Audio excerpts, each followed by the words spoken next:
Daenerys Targaryen is sailing west with a singular goal: conquer Westeros. She brings a massive army, a formidable navy, and most importantly, 3 dragons. This is actually the second time a Targaryen has brought 3 dragons across the Narrow Sea. Aegon Targaryen did exactly this 3 centuries ago. He arrived on a continent fractured into 7 distinct, perpetually warring kingdoms. While 3 dragons provide an extreme advantage, the successful annexation of a continental landmass demands a level of tactical complexity that fire alone cannot provide. Aegon intended to unify the entire realm under one king, yet he landed with a tiny force, just his sister wives, a few minor allied houses, and his dragons. This presents the core tactical problem of ruling with dragons. They are absolute weapons of mass destruction. If you burn every castle and field to the ground, you cannot rule an empire built on ashes. How do you translate apocalyptic magical firepower into a stable, lasting political dominion?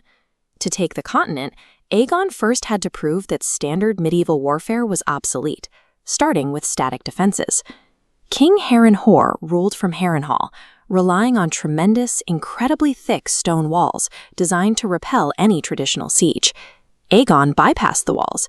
He flew high above the fortress, bathing the stone towers in continuous fire until they melted like candles, killing Harren inside. With castles proven useless, Westerosi lords turned to their other main advantage: overwhelming numerical superiority.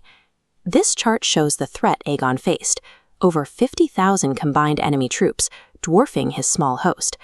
But Aegon countered with 3 dragons, igniting the dry wheat and trapping thousands in a converging inferno, the Field of Fire. By melting the thickest walls and incinerating the largest army, Aegon proved that dragons completely negate the traditional Westerosi rules of geography and mathematics. Battlefield supremacy creates fear, but fear alone is a fragile foundation for a state. To survive the aftermath of war, Aegon needed more than dead enemies. Aegon deployed a policy of strategic mercy. If defeated lords bent the knee, he allowed them to keep their lands, their wealth, and their titles. When the Tyrells surrendered the Reach and King Torrhen Stark knelt to save the North, Aegon immediately named them regional wardens. He converted powerful rivals into loyal administrators. He also recognized the need for cultural legitimacy. Instead of forcing his subjects to adopt foreign Valyrian customs, Aegon assimilated into theirs. Lacking a tradition of heraldry, Aegon unfurled his own Westerosi-style banner, a red 3-headed dragon, and allowed his closest allies to adopt local housewords. Most critically, he secured the blessing of the High Septon in Old Town, ensuring he was anointed by the leader of the continent's dominant religion. The dragons won the battlefields, but cultural assimilation and political pardons actually secured the continent. There was one kingdom where this flawless campaign hit a wall: the unconquered region of Dorne. Realizing they couldn't win conventionally, the Dornish abandoned their castles. As dragons approached, they allowed their forces to melt into the harsh desert environment. They refused to group up for a second field of fire, choosing instead to strike from the shadows and retreat before the Targaryens could retaliate. This guerrilla warfare culminated in a shocking blow to Aegon's supremacy. The Dornish pierced the eye of the dragon Meraxes with a scorpion bolt, killing both the beast and its rider, Queen Rhaenys. This exposes a crucial structural limitation. A weapon of mass destruction is completely neutralized if it lacks a concentrated target to destroy. Dorne's successful resistance defined the absolute tactical limit of dragon warfare.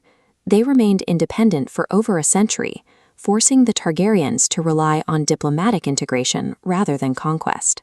Aegon's campaign functioned as a multi-layered offensive, balancing widespread destruction with careful political engineering. This diagram maps the 3 pillars of the conquest. Aegon combined military force to break resistance with cultural legitimacy and strategic mercy to stabilize the resulting empire. This historical blueprint is exactly what Daenerys Targaryen must study. As she prepares her own invasion of Westeros, she often speaks of breaking the wheel and destroying the great houses, but if she relies exclusively on her dragons to enact that vision, she will find that absolute destruction only breeds ruin and insurgency.